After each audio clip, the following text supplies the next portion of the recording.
Spēlēju vilku. Jā.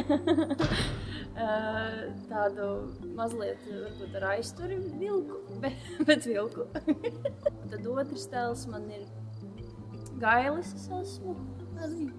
Man vispār nenormāli patīk multfilmas, man patīk vispār saturs bērniem. Mēs gribam būt pieklājīgi, nenormāli un tā galanti un ko, bet reizēm ir tā, viņa pasaka un viņa ir tāda stingra, ārkārtīgi vieda, ļoti smieklīga. Tā, ka viņa tiešām viņai humoru izjūta ir pirmajā plānā vienmēr. Un tas filma ir par kaut kādu šķīstumu, kas mums visus tik ļoti pievēl, bet ko mēs esam mazliet aizmirsuši. Tad, kad mēs sākām ierakstīt, nebija vīlusies, viss bija tieši tā un vēl labāk, kā es biju gaidījusi.